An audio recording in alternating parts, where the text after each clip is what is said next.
सबसे बड़ा मंदिर स्कूल है।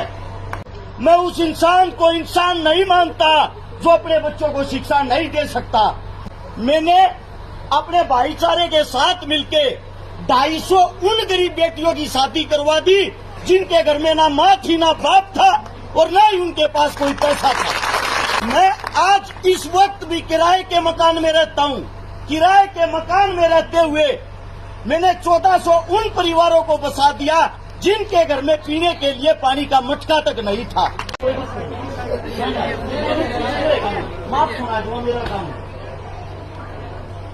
जो हमारे यहाँ पे पिता तुल्य बुजुर्ग बैठे हैं, अगर आप इन लोगों को देखोगे, ये गौशाला में, मंदिर में, मस्जिद में, गुरुद्वारे में हर जगह दान देते हैं। लेकिन इस देश की जो सच्चाई है, जो हकीकत है, अगर कोई सबसे बड़ा मंदिर है, अगर कोई आप लोगों को शिक्षा देता है, जागरूक करता है, रोजगार देता है, सबसे बड़ा मंदिर स्कूल है जिससे आप लोग शिक्षा ग्रहण करते हो, पढ़ते हो, अपना जीवन बनाते हो, अपने माता पिता का जीवन बनाते हो।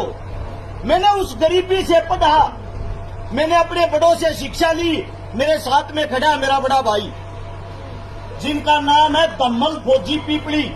मैं छोटा सा बच्चा था जब ये रक्तदान करता था। इस भाई साहब ने अपने शरीर से 112 बार रक्तदान किया है और हिंदुस्तान के अंदर टीम बना के कई लाख लोगों को खून दे के उनकी जान बचाई है। इन्हीं को देखते हुए जब हमने ये देखा, हमने ये जाना कि जो असलियत में शिक्षा का महत्व है, असलियत में जो शिक्षा ग्रहण कर लेगा वो कभी दूसरे इंसान को परेशान नहीं देखेगा। उन्हीं चीजों को देखते हुए मेरा नाम हर्ष चिकारा है। मैंने अपने भाईचारे के साथ मिलके 250 उन गरीब बेटियों की शादी करवा दी जिनके घर में ना माँ थी ना बाप था और ना ही उनके पास कोई पैसा था। मैं आज इस वक्त भी किराए के मकान में रहता हूँ। किराए के मकान में रहते हुए मैंने 1400 उन परिवारों को बसा दिया जिनके घर में पीने के लिए पानी का मटका तक नहीं था। 27.5 करोड़ रुपए की नगद मदद उन गरीब भाई बहनों की कर चुका हूँ जिनके पास कोई आस उम्मीद का साधन नहीं था।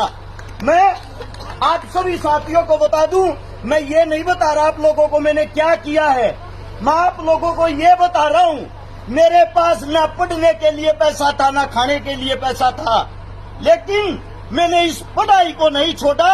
आज भी मैं अभी इसी साल मैंने लॉ कंप्लीट की है, वकालत की पढ़ाई। आज भी मैं 4 घंटे हर रोज पढ़ता हूँ। उसी पढ़ाई के कारण मैं ये सब काम कर पाया हूँ।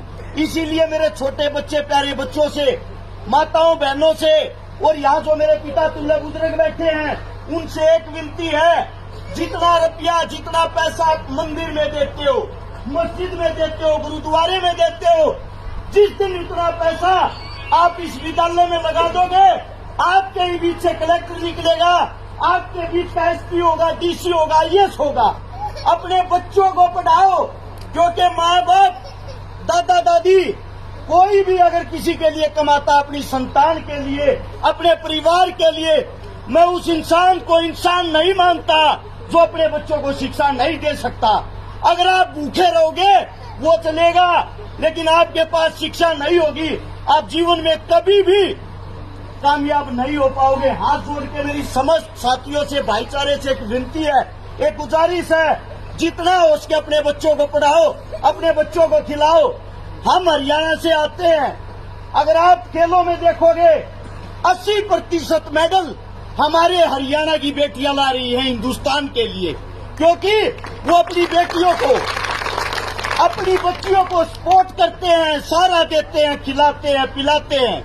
हम अपनी जमीन बेचकर, जिसको हम माँ कहते हैं ना जमीन को, उस जमीन को बेचकर अपने बच्चों को पढ़ाते हैं, अपनी बेटियों को पढ़ाते हैं। इसीलिए हमारे मेडल आते हैं और वहां से ताकतवर, वहां से जिंदा दिल इंसान मेरे प्यारे राजस्थान के हैं। जिस दिन आप अपने बच्चों पर ध्यान देना शुरू कर दोगे, सबसे ज्यादा मेडल, सबसे ज्यादा खेल कूद में, शिक्षा में आपके बच्चे होंगे। अब आप लोगों को तय करना है, आपने अपने बच्चों का भविष्य बनाना है या अपने बच्चों का भविष्य बिगाड़ना है।